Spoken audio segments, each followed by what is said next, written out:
Alright, and welcome back to the channel, everybody, and I hope you're doing fine. So in today's video, we're gonna talk a little bit about the Cycle Frontier. Now, one question that I got really a lot during my streams and also in the comment section is, do you think the Cycle Frontier is a good game, and do you think that the Cycle Frontier has a future? And I'm trying to answer this question as good as I can, because right now,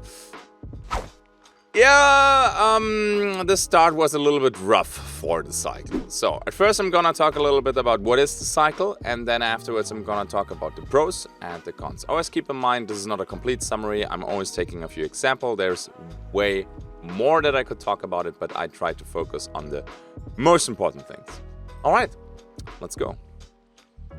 Okay, so let me quickly explain in a couple seconds what the cycle actually is, if you're not familiar with the game. So, the too long didn't read would be, well, it's a more accessible sci-fi Tarkov.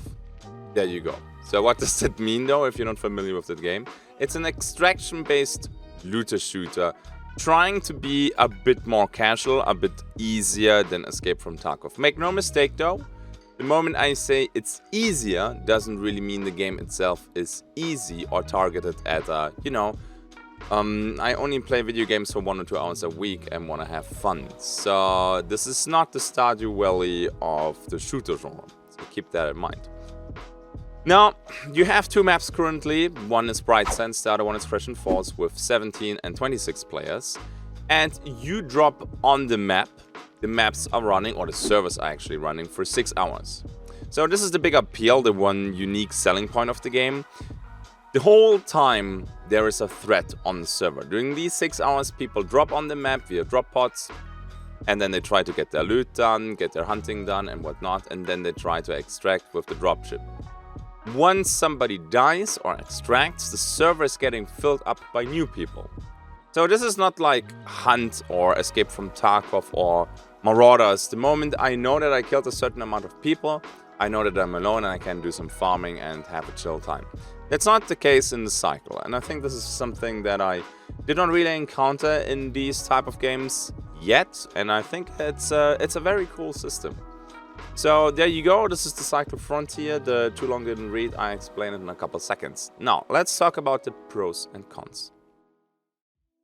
Okay, let's talk about the happy stuff first, and we're gonna talk about the pros. So, the unique selling point, I mentioned it already, but I wanna mention it really quick once more, is the server uptime. So the servers are running for 6 hours, and during these 6 hours, people drop on the server, play their game, and try to extract or die a horrible death. Well, you're actually not really dying, you're getting foamed, but hey, details.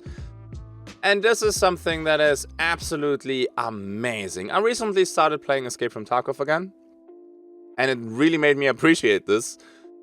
Queuing on woods for 3 to maybe even 5 minutes, dying at spawn, back to your inventory, equipping your PMC again for another 2 minutes, then queuing again for 3 to 5 minutes, means that you, worst case, wasted 15 minutes of your life and you didn't really play the game yet. You just got head-eyed by a bush. But yeah. Same with Hunt Showdown. Oh, that's not actually true. Hunt Showdown has very decent matchmaking time and very kind of acceptable loading times. I don't really complain about them. I saw somebody in my stream complain about, man, Hunt Showdown has so long matchmaking times and loading times, and I'm like, no. Hunt is actually pretty okay.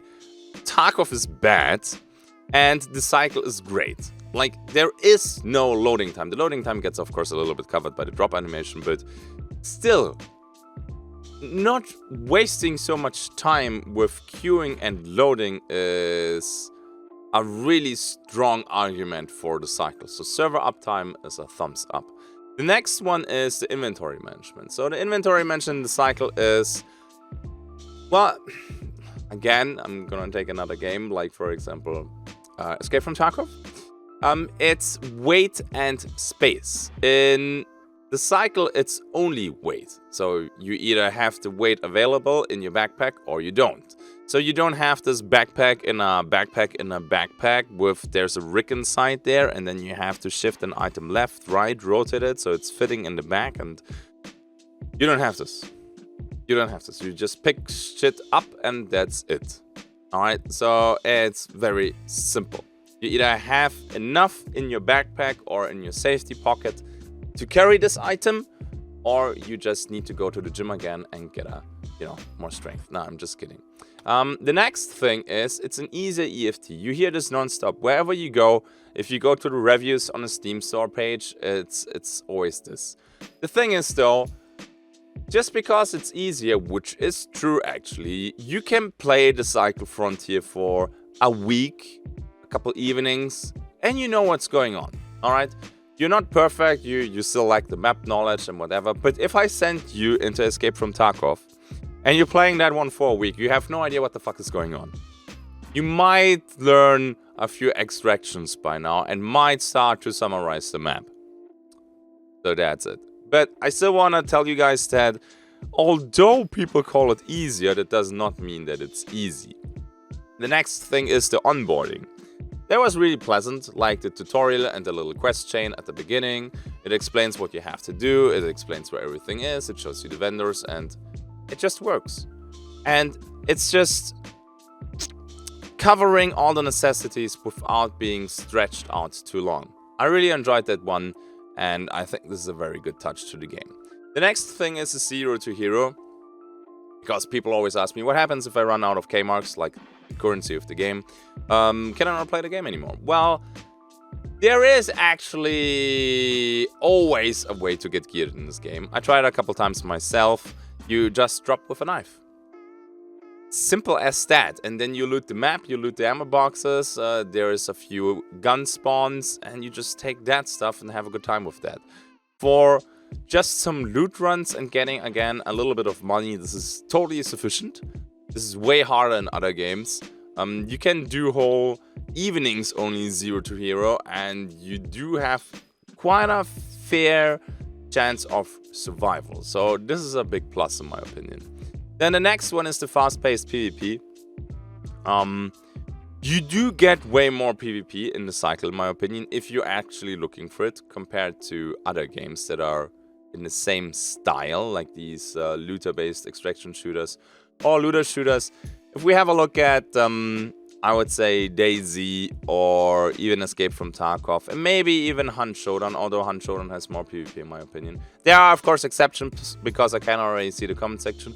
But Mike, if I go to Factory, then I have PvP non-stop.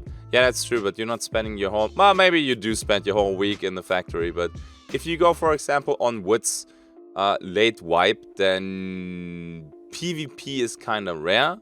Same in DayZ, you have some very intense and some very drawn-out firefights, if you actually get one. In the cycle, it's way more fast-paced. It does feel arcadish. You have full strafe control mid-air. You have no strafe control mid-air. That's actually on Showdown. But you have full aim control while you are mid-air. It's people are bouncing all over the place, bunny hopping, shooting you mid-air and stuff like that. It's fast-paced, but also very arcadish. I'm not gonna judge this. It's just, for me personally, it's not really doing the trick. But I know a lot of people who like this. I mean, if you're a fan of Apex, then maybe the Cycle Frontier is like your entry drug for looter shooters. There you go. Then we also do have good communication. Maybe that's just me from a content creator point of view, and I'm having more of a focus regarding this. But if there's issues, if there's trouble, then the developers are communicating this pretty transparent to the community. So you get like tweets or Discord pings, hey guys, we have an issue right now. Or yes, we know there's currently a lot of cheaters, so we're doing this and that. Yes, we know this is an issue, we're working on that one. And this is something that I personally really appreciate, because having bad communication is annoying as fuck. Alright, so I hope to keep that going. That is really nice. And the last one that I have, it also might not be the biggest thing, but monetization system is just, it's super straightforward. It's a battle pass and it's skins. Nothing that gives you an in-game advantage. I know at the beginning with the welcome packages there was this pay-to-win rumor. The cycle is not pay-to-win, not at all, and everybody with a little bit of experience in the game knows that. Okay? Monetization system works with skins, with season passes or battle passes, and it's super easy to understand. Yeah, maybe I mentioned this because of Hunt Showdown, and Hunt Showdown having a little bit of an identity crisis regarding how they want to monetize their game. So this was a pleasant change. All right, so those are the biggest pros right now of the game. There's of course a couple more, but I don't want to make the video too long. And now let's talk about the stuff that I personally think they kind of have to improve on. Okay, before we start, there's a little bit of a trigger warning. This is just my personal opinion. I'm not covering everything, so if you're like, oh my god, why didn't you mention this and that, then mention it in the comment section. Let me know what you think about the game. But this is just my 2 cents right now, and we're gonna start with probably one of the most annoying things about the game. And also, by the way, should any of the devs watch this, with the utmost respect, I think you have a lot of potential with your game, and this is just something that you kind of have to improve. But we're gonna jump to the conclusion chapter in a bit. Now, map design.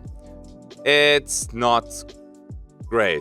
There's a lot of dead ends on the map. Lots of times you try to vault somewhere and you get like this stuttering animation and you drop back down again. It's insanely annoying.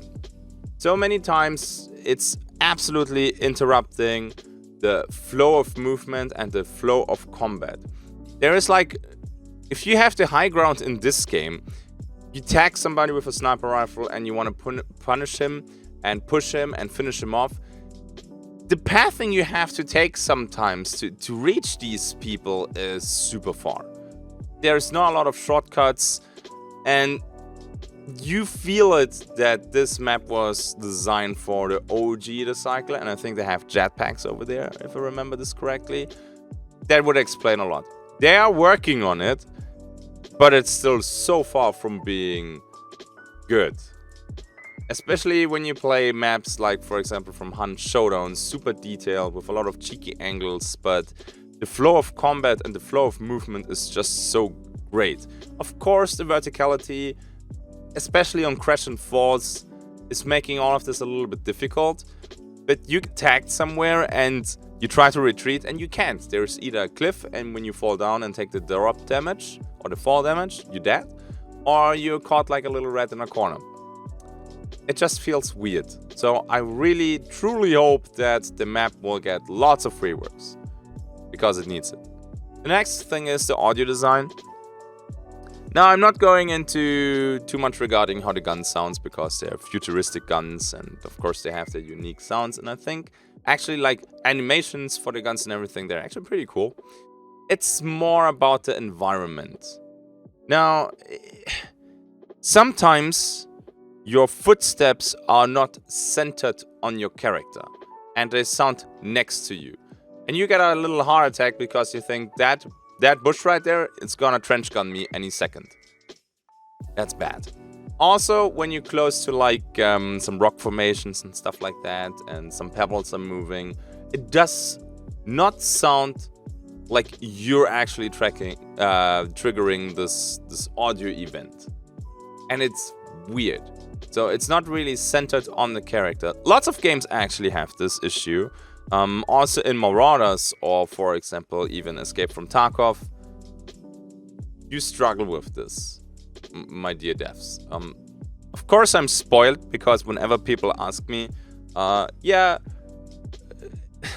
what does have the better audio, Hunt Showdown or the Cycle Frontier or Inside Random Game? I don't know how Hunt is doing this. The audio design from Hunt Showdown is the best. It's the best. Second to none, hands down. Now, I'm not saying all of this because Hunt Showdown is my main game. Hunt Showdown has its own flaws, but the audio design, you can't really argue it's just the best right now. At least from the games that I played. The next thing is the AI variety. It's getting a bit stale.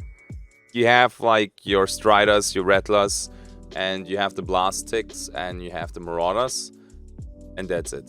At least for the first map. On the second one you have the Crushers. They tried to spice it up, like in the closed betas, for example, the elite mobs did not exist. For example, you have the White Striders and you have like the Savage Marauders, but they only have more HP. They don't have any special abilities and stuff like that, so the combat is just taking longer, and that's kinda it. I'm a little bit surprised that there is not more, because the OG cycle has way more enemies, and it's still the same dev team. So maybe just put that stuff from the OG one into this one. I know it's not that simple, but I really wish there would be more AI and give it a little bit more complexity, because you probably see it a little bit in the background clips. Yeah, it's getting a bit stale. I mentioned it already. The next one is the gun balance. I personally think that the armor balance is okay. Lots of people will hate me now for what I'm saying. So basically, the upgrades from the different tiers, you have gray, green, blue, purple, and then 2 more colors with exotic, and I think there's even one more. And it's not a linear increase in power. So the jump from gray gear to green gear is way bigger than, for example, from epic to exotic. I personally like this, at least regarding the armor, because it means at the beginning you can kind of sustain easily a fighting armor equipment without getting melted in the blink of an eye. And the top tiers are more like min-maxing. I think this is okay. But the gun balance is not, in all honesty. You see a lot of people just running the gray guns because they're actually legit. And for example, you have the Advocate, that is an assault rifle, and you have the AR-55, which is the basic gray AR. And I think the difference in killing a player are just 1 or 2 bullets. But the thing is, the AR-55 is way better regarding the recoil pattern. So if you're shooting the Advocate, you have the first couple bullets on track, and then it just drifts off to the right. I think it's the 3rd or 4th bullet, just completely off center. You have to realign it again, and you will most likely have guaranteed misses due to this recoil. And yes, the recoil is a fixed pattern, so in theory you could actually learn this. But because of this recoil issue, the AR-55 has a fair fighting chance at killing you, although the Advocate being so much more expensive. Now, I do get it, and I'm actually a huge fan of, you know, gray weapons and green weapons having a chance against, like, the higher tiers.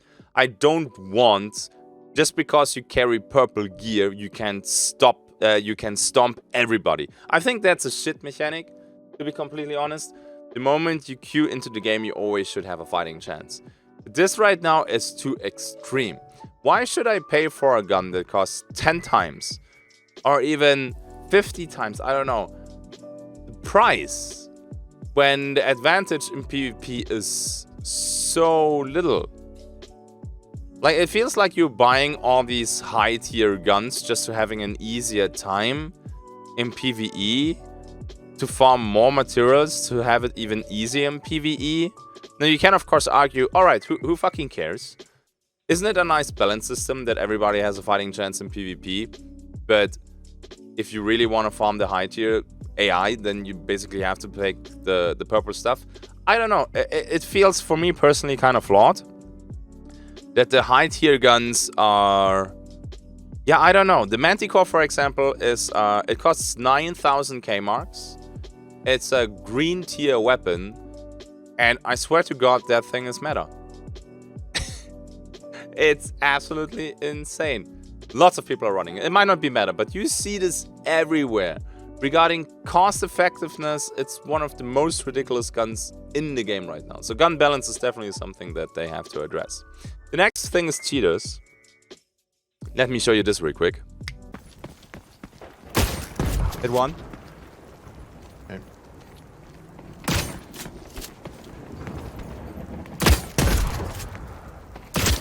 Killed one. Fuck, I don't know how to get out of here. I see one, I think. Lit. There's two, Joe. Killed that. The gray team is dead. Gray team is dead. Another one is 150. He's on higher ground, like 120. Did you kill the guy that was out here? Yes, I killed him. Okay, okay. That team is dead. This guy there? Okay, gotcha. Yeah, below. He's lit. I got one tapped. I just got wrecked. Ah, cheater.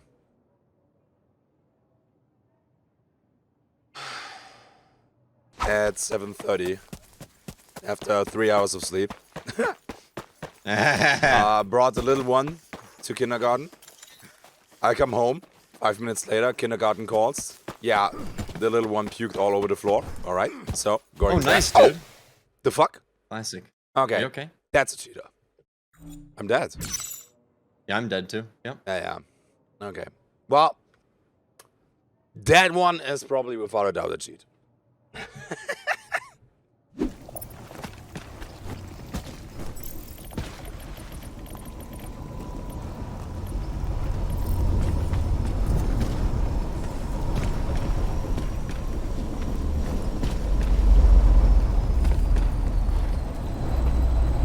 Yo, there's so much high ground around this stupid extraction.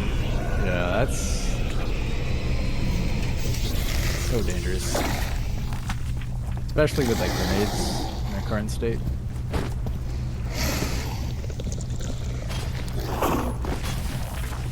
Let's go. Oh, yeah, I got shot. Oh my god. I got destroyed. Yeah, but I don't think that was legit, dude. 81 damage advocate. Yeah. I think that was not legit. So, no way this was sus. That was just straight up cheating. Alright? Like, couple smokes and they're not missing a single shot. It is an issue. And if you go on the review page on Steam, you will see that too. Now, is it as bad as everybody says? To be honest, if you play on Bright Sands, you don't really get cheaters. The moment you play on Crash and Falls, which is the more difficult map, more juiced boys are playing over there. The loot is better, so of course the cheaters are going over there. Then, yes, at the beginning of the season, I had, I think, every day, at least one dude cheating. Like, 100%. I don't know what they did a couple days ago, before the Twitch Drops event, or at least before I did my Twitch Drops event, and I streamed the cycle for almost 25 hours. And I had 0 cheaters. There were 1 or 2 people that were maybe a little bit fishy, yeah, okay.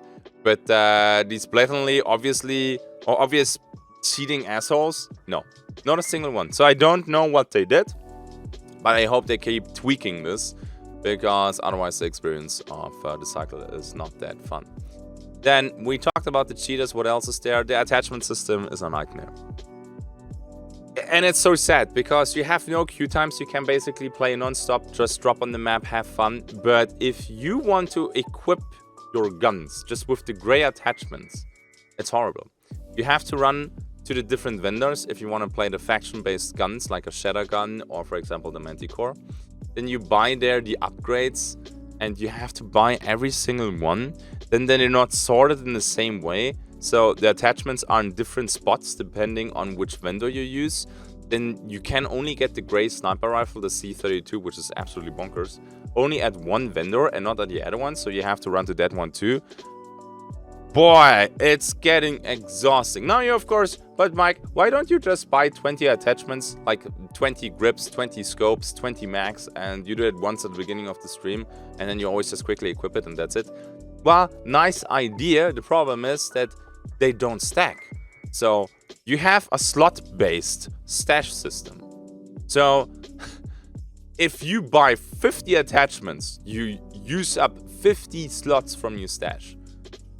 And even if you tricks a little bit and you put the attachments on the guns and then store the attachments that way, it's still annoying. It's still annoying. Please give us either a separate stash for attachments and other stuff.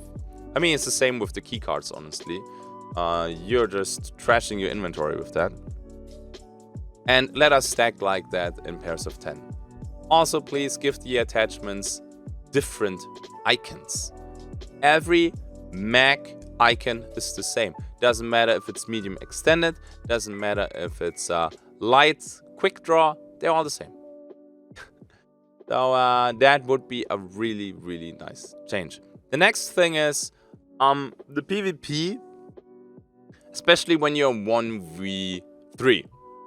I think 1v2 is actually okay-ish, but 1v3 is really difficult. You don't have that great equalizer. If I shoot you in the head and escape from Tarkov, well, okay. If I have trash ammo and you're running around in Alton, then you might not die, but still, normally 1 bullet to the head, you're dead. Hunt Showdown, as long as I'm shooting in my effective range, 1 shot to the face, you're dead. Marauders, 1 shot to the face, most of the time, you're dead. In the cycle, not so much. It's crazy. Like, I don't know. The great equalizer does not really exist. The TTK sometimes is ridiculously fast, but you don't have this. I shoot you in the head and at least one of your team dropped equalizer. At least not with the standard rifles. And it's tough because healing in the game is also rather slow. Yes, you have the blue stims, and with the green stims, it's kind of okay. But healing up takes a long time. While you try to heal, you're walking slowly. Winning against a team of 3 that is attacking you at the same time is borderline impossible. Now you're like, but I definitely won a couple 1v3s. I won a couple 1v3s too. But you know why? Because they played like fucking derps. And it turned into a 1v1, 1v1, 1v1, and not in actual all 3 people are pushing me around the corner. It's just, if you play, for example, a Shadowgun that needs to at least 2-tap people to kill them, yo, there's no way. You will just get sprayed down. And I think they kind of need to restrict this the same way they do this in Hunt, that you can have a checkbox. I don't want to play against trios. Thank you. Solo play in the cycle is, maybe it's because I only have a couple hundreds and not a couple thousands hours of experience in the game. Playing against trios is ridiculously hard. It's actually harder than in Hunt. Regarding Tarkov, not so sure right now, but I would go 1vx in Marauders in Hunt any day. But in the cycle, going against a team of 3, it's tough. Especially when they know what they're doing. But Mike, if they know what they're doing, they kind of deserve to win. Yep. But then you basically just told myself it's impossible to win against a good trio. So why am I even playing against these guys? So this definitely needs some tuning and correction. And then one thing that kind of just popped up the last couple days is the nade spam. It's so annoying. And that's exactly what it is.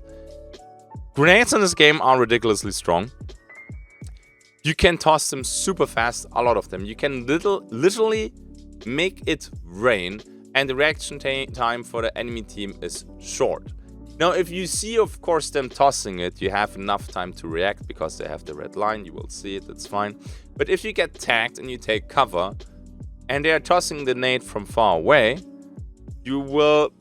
Sometimes you don't even hear the toss because it's not very loud to prime a grenade.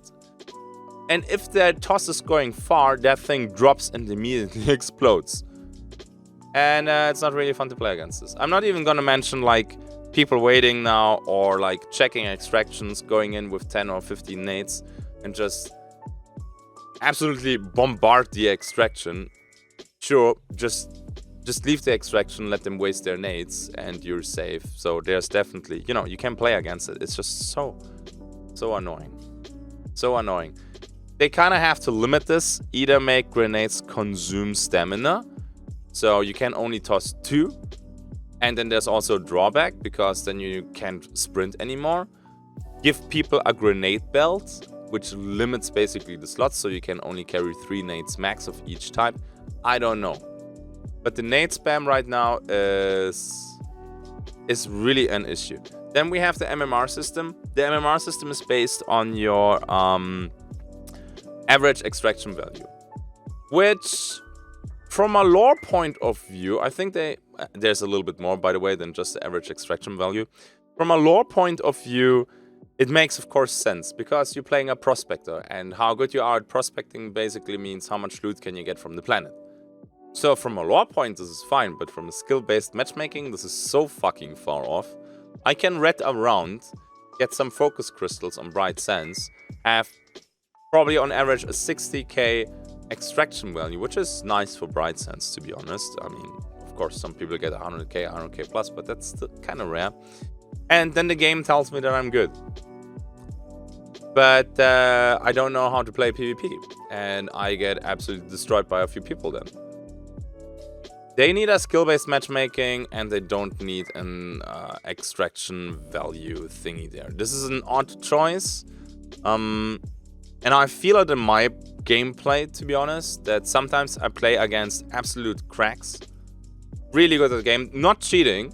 They're just really fucking good at the game and they stomp me. And then 5 minutes later I drop again and I kill somebody who I don't know, plays with a controller. No offense to console people, by the way.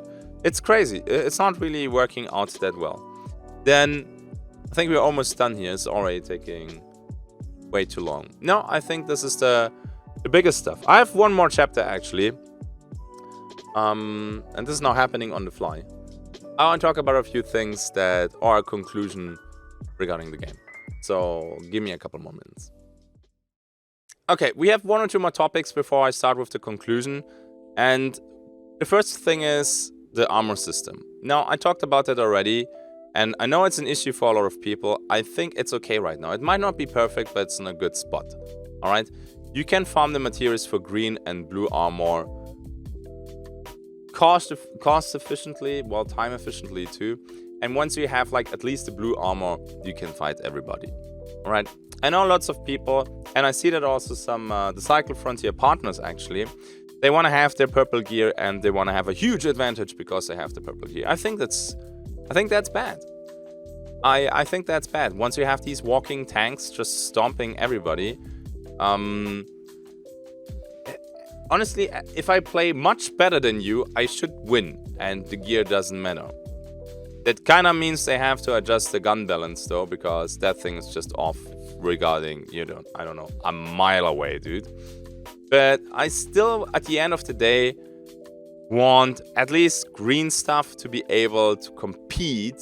I'm not saying to have an easy win, but I want them to have a survival chance against epics. And they will have a really tough time balancing that one. So right now I think the armor system is in an okay spot. Nothing that needs to be addressed immediately. Everything that I talked the last 15 minutes, I think, is way more important than this. One more topic is the no revive system. This is, of course, new for a lot of people that didn't, for example, play Escape from Tarkov. If you're dead, nobody can bring you back. There's 0 revives. And lots of people ask me, do you think this is good? Do you think this is bad? And I personally don't care about it anymore, which is weird. I played the cycle a lot in teams.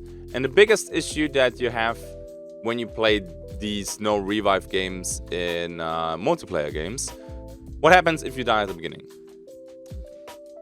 Boring, because you either start your own match then and you risk it that the other people extract while you're in the middle of your raid and they have to wait for you. It's kind of hard to sync again. But in this game and also in Marauders, if you really want to extract, you extract rather quickly. Like I'm talking here about a couple minutes. Alright? So in Marauders, you just go to a drop pod, you leave the map. In the cycle, you beeline it to the extraction. It will take a couple minutes. But again, kind of an extreme example, I know that. If you die in Tarkov on woods at the beginning when you play with your teammate, yeah, this will take him longer than 2 to 3 minutes to get out of there because you don't really sprint to an extraction in Tarkov and survive. Alright, I mean, you can get lucky, obviously. So, since in Marauders and the cycle, you can extract rather quickly, I'm not missing the revive mechanic too much. If they add a revive mechanic, in both games by the way, Marauders and the Cycle Frontier, I hope that it's gonna be something that is far, far away from the revive mechanic from Hunt Showdown. It has to be something like, for example, in Apex. It needs to be something that people perform most of the time out of combat and takes a long time. Because otherwise you're bending over solos even more. Like if I kill somebody from your trio, and you basically revive him 5 seconds later, then yeah, what the fuck? So you kind of have to get the body to a defoaming station on the map or something like that. I don't know. It needs to be something that takes a long time. Same in Marauders, by the way. Maybe with a defibrillator that takes, I don't know, 30 seconds to charge, 10 seconds to use, it's loud as fuck, and you need to do it 3 times in total to get somebody back. You know, stuff like that. No revive like in other video games where you just grab them for 2 seconds and they stand up again. That would absolutely kill the game. So right now I'm kind of neutral regarding revives. If they add it in a smart way, I would not complain about it, but right now I'm also not missing it. Now, conclusion. To be completely honest with you guys, this game still has a lot of potential. They will need probably 2 seasons, like 6 months, to make the game really, really good. I did not lose faith in the game. They can still turn this around.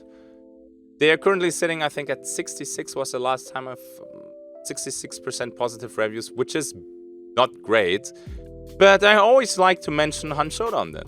Hunt Showdown, when it got released, had 44% positive reviews.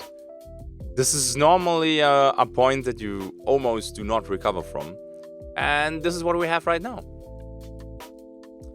So, it is possible. I honestly think that the Cycle Frontier is in a better spot than Hunt Showdown was back in February 2018. So yeah, people are calling the game already dead. It's doomed to fail and whatever. I think give them a couple months, give them 2 seasons. It's up to Jaeger now, the developers of the game.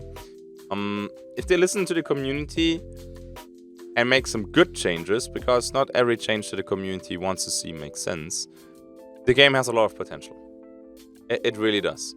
My personal favorite is probably the map rework.